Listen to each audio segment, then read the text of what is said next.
Alright, so intrusive thoughts are ideas and images that comes to mind, uninvited and often unwanted. They can range from a thought that makes you a little bit uneasy to being extremely disturbing. And so, when having a certain thought in your mind that is a little too dark to say out loud, you're having an intrusive thought. And thoughts like this typically happen to everyone. Random images that just appear in your mind without any kind of warning. And apparently, there are different kinds of intrusive thoughts. You can have violent thoughts, thoughts about hurting oneself or others, sexual thoughts, engaging in unwanted or inappropriate sexual activities, blasphemous thoughts, potentially going against religious or moral beliefs. Yeah, there are probably more, but we'll be busy for a long time, so moving on. While intrusive thoughts may look identical to impulsive thoughts, they are a little bit different from each other. While intrusive thoughts are unwelcome and often distressing, impulsive thoughts refer to sudden urges or thoughts that drive sudden action without much thinking about the consequences. These impulsive actions without any second thought often arise from strong emotions or desires. And in addition to that, you're more likely to have impulsive thoughts when having ADHD or BPD.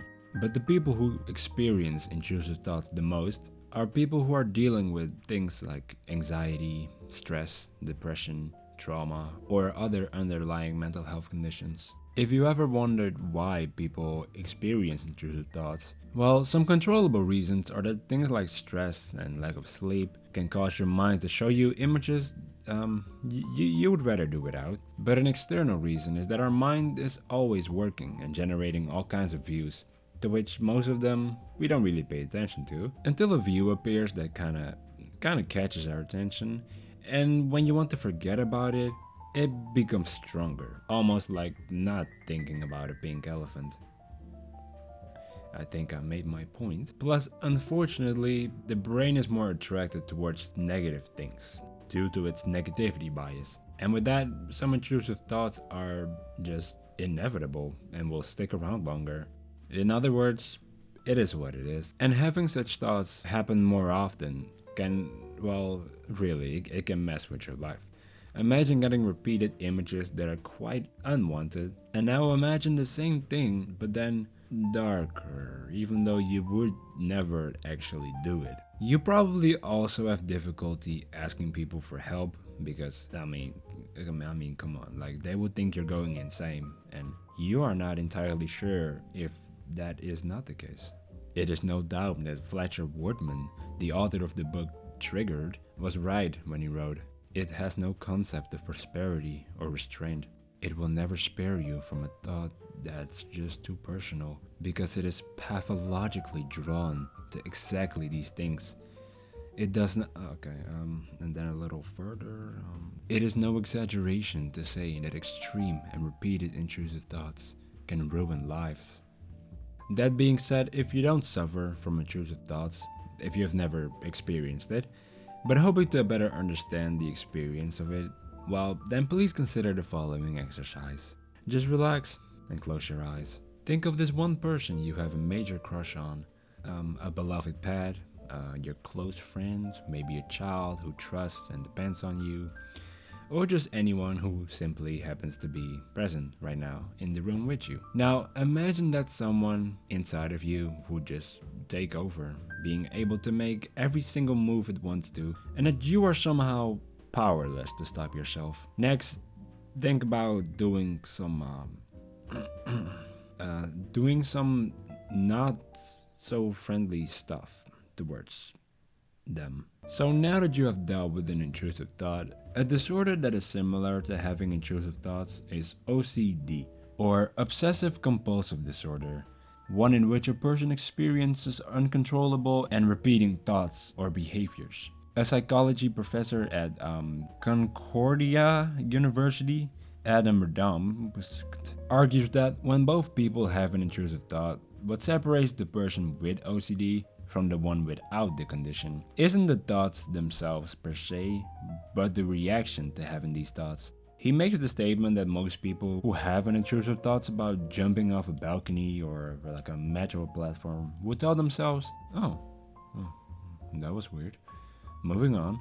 Whereas a person with OCD may worry that the thought is a little bit more serious, will think deep about what it means, and get way more upset by them. But this is not only the case just with people with OCD. Some people in general have more difficulty with letting them go. They may obsess on them, wondering if these unwanted thoughts are actually unwanted or just part of their character. And when looking inwards, one might ask themselves why they are actually having these thoughts. If my thoughts determine my character, then do my intrusive thoughts taint my character? If my thoughts affect my very soul, then how can I hope to be a good person? Anyway, there are ways to manage intrusive thoughts so that they don't make your life worse than it has to be. One way is that if you experience it, to see it as more of a normal thing. A lot of research suggests that at least 90% of all people have an intrusive thoughts, sometimes. Also, one shouldn't see an intrusive thoughts as like a truth teller, because they're simply not, nor are they reflections of who you are. They're often just random images the mind gives you, similar to being itchy at a place as a form of tension release. So when you have a sudden thought about blowing your entire family, don't take it so seriously. And the more you try to not think about this pink elephant, the more likely it is that you're just going to keep thinking about it. And trying to ignore it is also quite difficult, especially if you fear it. So instead of trying all this, lots of researchers and studies are suggesting to recognize that most thoughts are just thoughts. And to help with this, it could be beneficial to follow up bad thoughts by better thoughts, like music, cute animals, or ice cream. But you shouldn't just dismiss all negative thoughts just like that. Some can actually carry some kind of meaning to it. And so if certain thoughts persistently arise, what some people tend to do is write them down.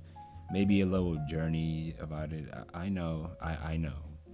But it could really be helpful. So they write them down, reflect on it, and sometimes it can actually help unresolved issues. For example, the other day I heard about clients going to therapy where they would have certain thoughts keep coming back, and instead of trying to forget these thoughts the whole time, once they actually faced the intrusive thought itself, paid attention to why and how, it was sometimes linked back to their past growing up and really did have deeper meaning to it. And the last thing that I want to say is that in conclusion, intrusive thoughts can sometimes be interesting, but understanding their nature and knowing what to do against it can help you regain control of your own mind. So the next time your brain decides to throw a random thought at you, just remember that it is not the thought that matters, but the execution of the thought. And that's about it. Thank you for watching. And take care. No, seriously, take care.